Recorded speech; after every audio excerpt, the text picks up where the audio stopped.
Kamusta kayong lahat? Bakit sa lugar na ito wala namang ulan, ngunit lubog pa rin sa tubig ang mga daan?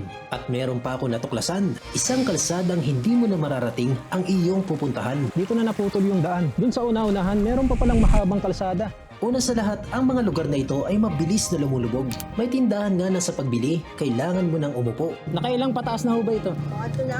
Kahit sa eskwelahan, hindi lang bata ang pumapasok. May nakita pa ako, pati mga isda literal na pumapasok. Mga bayan na lumalawak ang katubigan. Ito ay lugar na ang peligro ng baha ay laging andyan lang. 10 years mula ngayon, sa tingin nyo ho ba andito pa rin kayo? Ewan ko lang.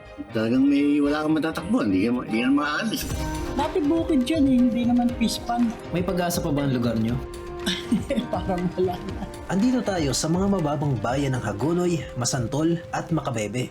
2 oras na biyahe mula Metro Manila, ang mga bayang ito sa Bulacan at Pampanga ay ang pinaka-apektado ng problema sa baha sa ating bansa. Simulan natin sa bayan ng Bulacan. Sa aking biyahe papunta ng Hagonoy ay kapansin-pansin agad ang napakaraming flood gauge sa gilid mismo ng kalsada. Itong mga flood gauge, kadalasang nakikita lang natin to sa mga ilog, sa lawa, sa mga anyong tubig na napapalibutan ng mga community. Para alam ng mga residente kapag aapaw na magkakaroon ng baha.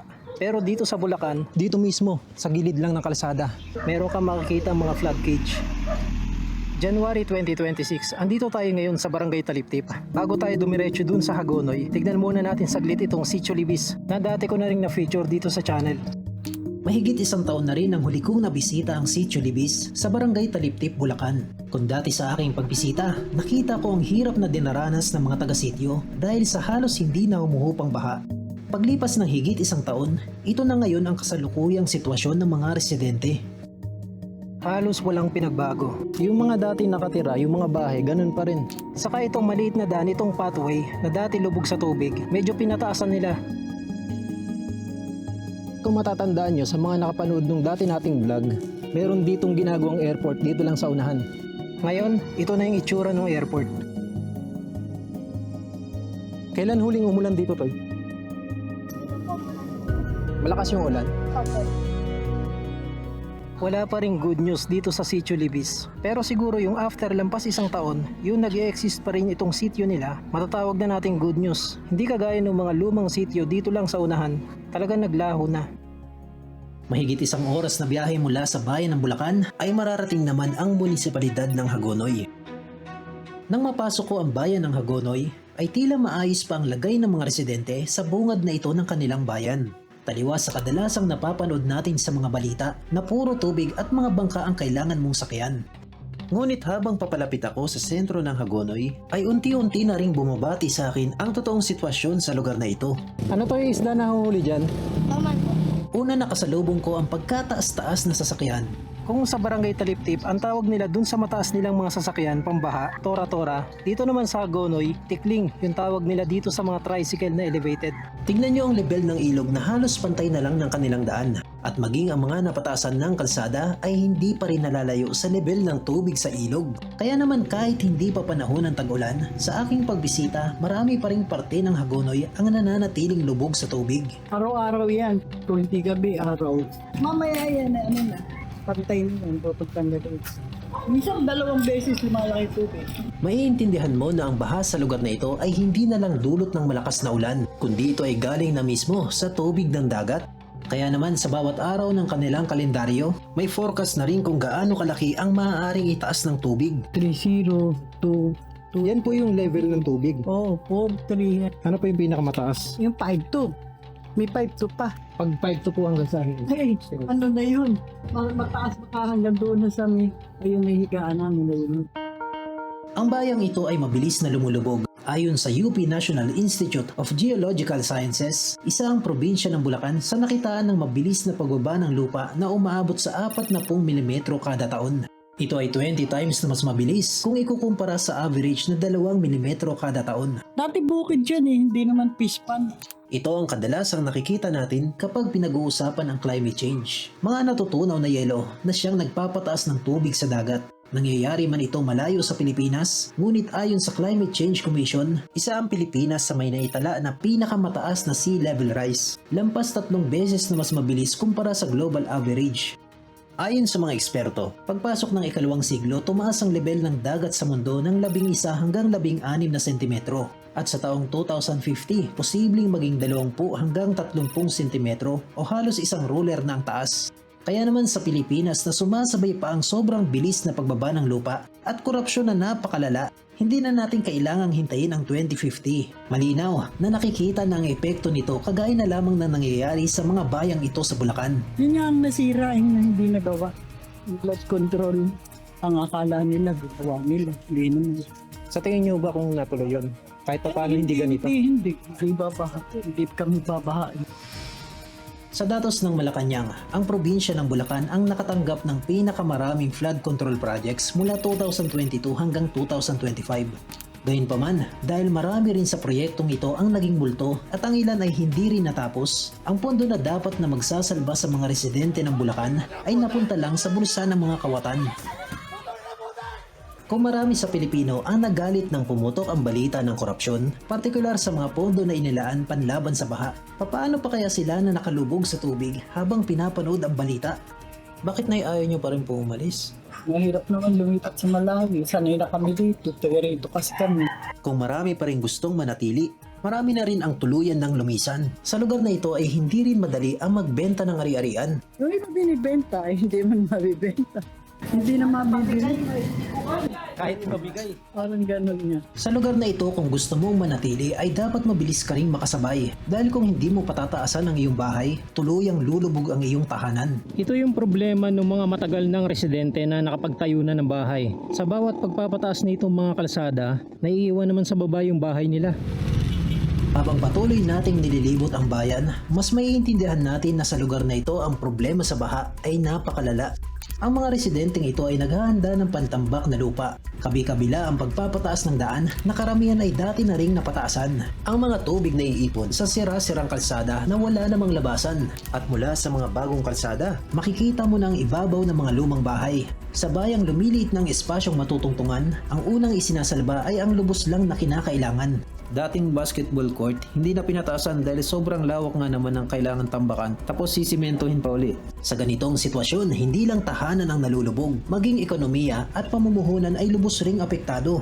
Tignan nyo na lang ang perwisyong dulot ng baha sa espasyong ito sa loob ng nagdaang 6 na taon.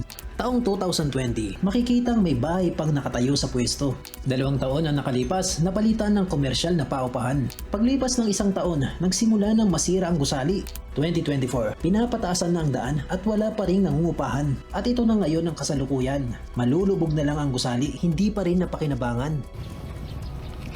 Pabili, meron kayong litro na tubig? Kung ikaw may dati ng negosyo sa lugar na ito, dapat mabilis ka ring makasabay. Dahil sa susunod na pagpapataas ng daan, nakaupo na ang bibli sa iyong tindahan. Pabili nga ho. Medyo mababa na talaga kayo dito, ma'am, no?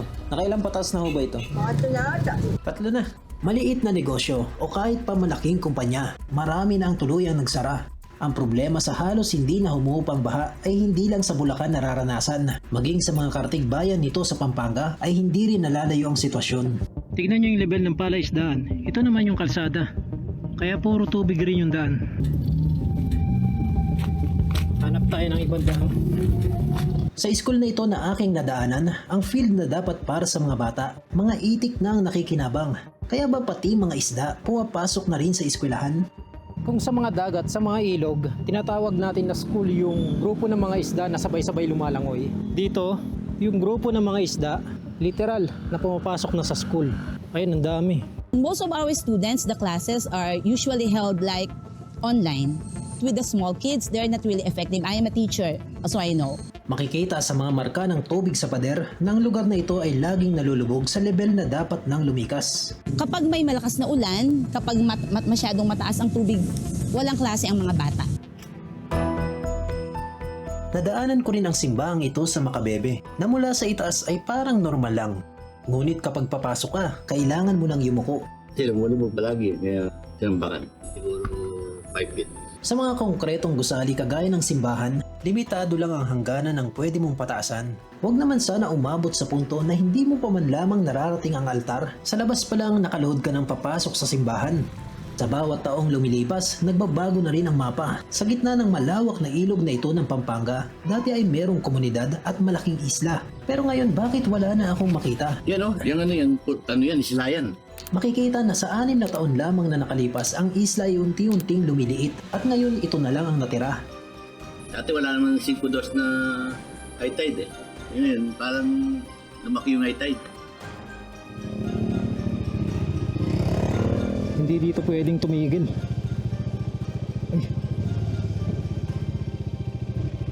Malapit sa lumubog na isla, dito nadaanan ko rin ang bagong ginagawang tulay. Andito na tayo sa boundary ng Masantol, Pampanga at Macabebe dito naman sa side na to. Kung dati yung mga lokal, para makatawid, sumasakay pa sila ng mga bangka at umiikot doon, napakalayo. Ngayon dahil nadadaanan na tong Delta Bridge, siguro aabutin na lang sila ng 3 to 5 minutes. Yun nga lang kung patuloy namang lumulubog tong mga barangay dito at dito sa side na to ng Masantol. Lumiliit rin ang lumiliit yung naseserbisyuhan nitong tulay. Wala naman tubig yan, wala naman plastic na ganyan. Sakaan lang pala yun. Dito sa una-unahan lang dito matatagpuan yung tora-tora na tinatawag ng mga lokal. Yun yung kalsada na unti-unti nang nauubos. Maraming nagja-join doon, nagpapasyal.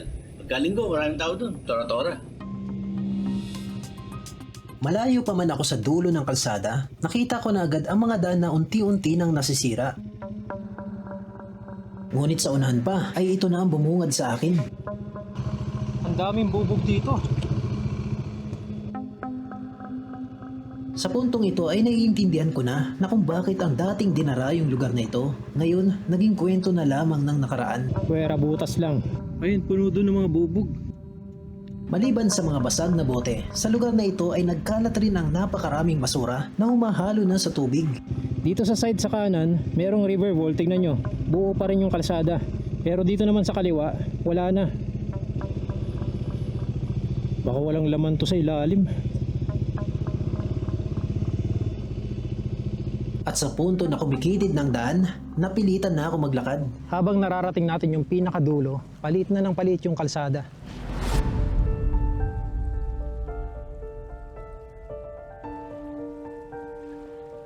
Ito na yung pinakadulo ng kalsada. Dun sa una-unahan, meron pa palang mahabang kalsada.